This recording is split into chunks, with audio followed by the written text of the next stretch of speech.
Ingas memukuli Lam.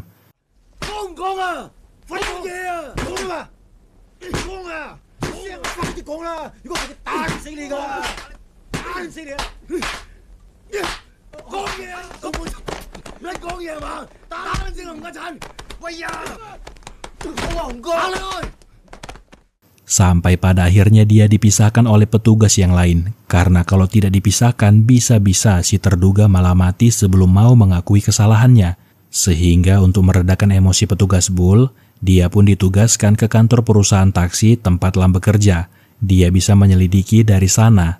Pada akhirnya Lam pun mau membuka mulutnya, tapi bukan mau mengaku perbuatannya, melainkan bertanya, kenapa polisi main tangan seperti ini? Kalian itu kan polisi, tidak seharusnya memukuli dirinya. Toh juga nanti kalau dia terbukti bersalah, dia akan mendapatkan hukuman. Sebuah tamparan keras bagi para kepolisian. Sementara itu, petugas Bull tiba di kantor perusahaan taksi.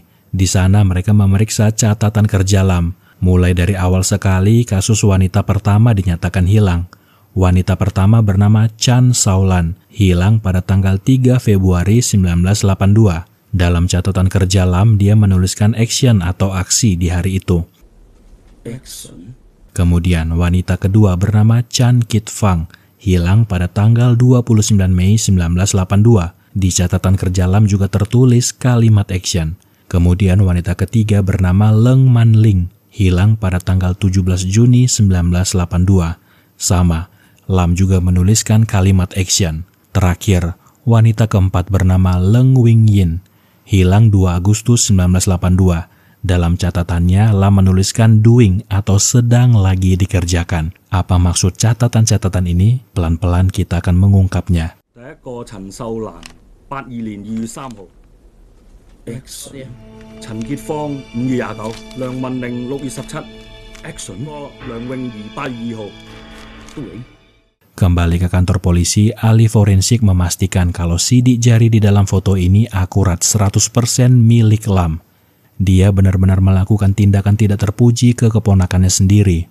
Kepala polisi Lee lantas bertanya ke saudari wanita Lam, apakah memang Lam suka mengambil foto? Jika iya, apakah dia tahu kalau adiknya itu mengambil foto area sensitif putrinya? Kepala polisi Lee menunjukkan foto-foto yang melibatkan putrinya ini. Seketika hatinya hancur, putri kesayangannya dilecehkan oleh pria bejat yang tidak lain dan tidak bukan adalah paman dari putrinya. Kemudian keluarganya yang lain dibawa masuk ke ruangan ini. Petugas Lee mengambil sikap dalam kasus ini. Jika mereka masih saja tidak mau bekerja sama, polisi akan menetapkan mereka sebagai kaki tangan dalam kasus ini. Petugas Lee menjelaskan kalau wanita-wanita ini adalah korban pembunuhan dan pelakunya adalah Lam putranya. Meskipun petugas Lee sudah menjelaskan duduk perkaranya, ayahnya Lam tetap mencoba membela putranya kalau tidak mungkin dia melakukan itu. Putranya hanyalah seorang supir taksi. Bagaimana mungkin? Mendengar itu, anak perempuannya Julie marah karena ayahnya ini sangatlah naif selalu membela Lam, yang jelas-jelas sudah terbukti bersalah. Putranya itu orang yang tidak normal, suka mengintip dirinya saat mandi.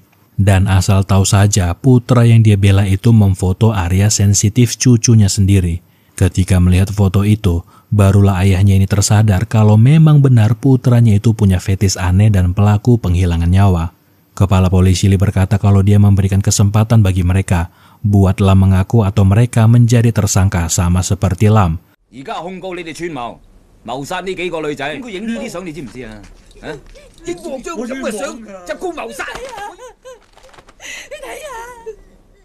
Singkat cerita, mereka semua disatukan dalam ruangan yang sama. Sorot mata ayah Lam sudah berbeda. Dia sangat kesal dan kecewa dengan putranya ini.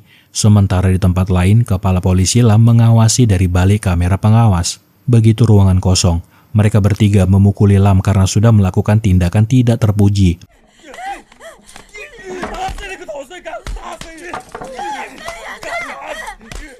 Lam marah, kenapa sekarang mereka ikut memukuli dirinya seperti polisi? Bukankah mereka ini keluarga? Bukankah keluarga harus melindungi satu dengan yang lainnya? Mendengar itu, ayahnya berteriak kalau dia bukanlah anaknya. Dia bukan lagi anggota keluarga ini. Dia adalah pembunuh, orang cabul yang tega melakukan tindakan bejat ke keponakannya sendiri. Lam yang sudah tidak tahan pun akhirnya mengaku kalau iya dia yang menghilangkan nyawa keempat wanita itu.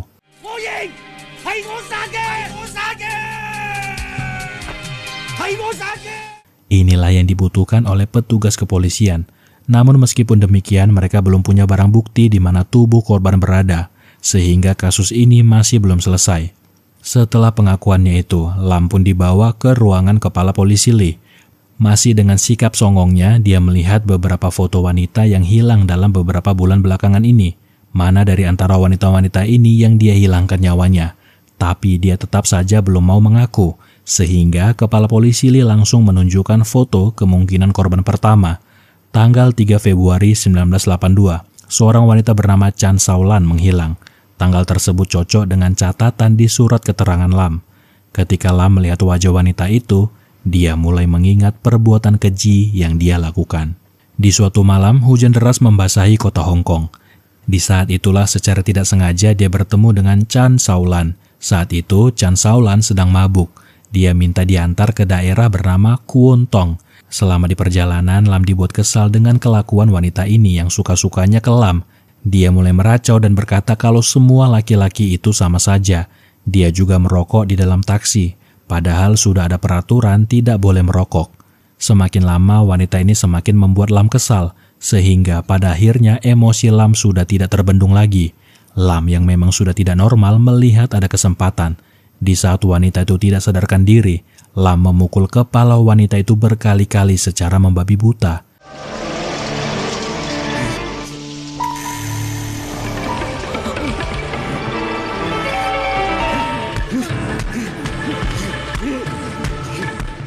Tidak hanya itu saja, dia juga mencekek leher wanita itu menggunakan seutas tali. Lalu petugas Lee kembali bertanya, setelah dia menghilangkan nyawa wanita itu, apa yang dia lakukan selanjutnya? Lam bercerita dia menyimpan tubuh wanita itu di bagasi belakang taksi. Kemudian dia bawa tubuh yang sudah dingin itu naik ke apartemennya. Lalu dia sembunyikan tubuh itu di balik kursi kayu yang ada di ruangan tengah. Selama keluarganya ada di rumah, dia tidak sedikit pun beranjak dari kursi itu. Dan di saat semua keluarganya pergi, disitulah Lam memulai aksinya. Tubuh yang sudah pucat itu dia keluarkan. Dia angkat lalu dia dudukkan. Lam yang sudah sangat tertarik dengan anatomi tubuh, terkhususnya wanita, mulai menelanjangi tubuh itu.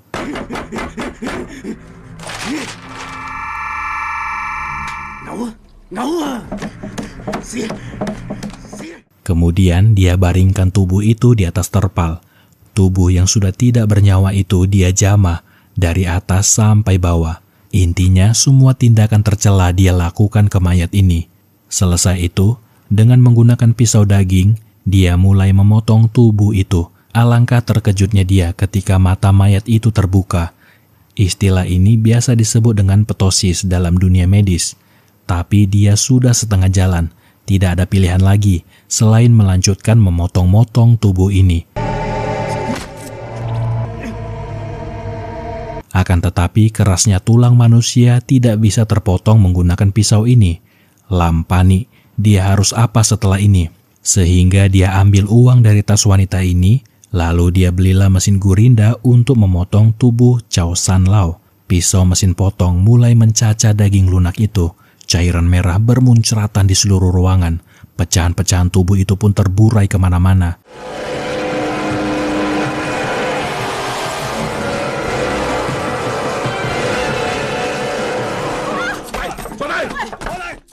Lam mempraktekkan bagaimana dia dengan brutal memotong tubuh wanita itu. Kepala polisi bertanya, apakah keluarganya tahu tentang mayat itu?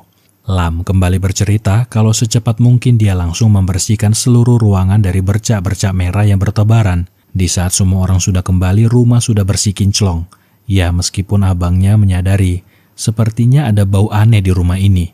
Seperti ada bau besi yang sangat kuat dan baunya semakin kuat ketika di dalam kamar mereka.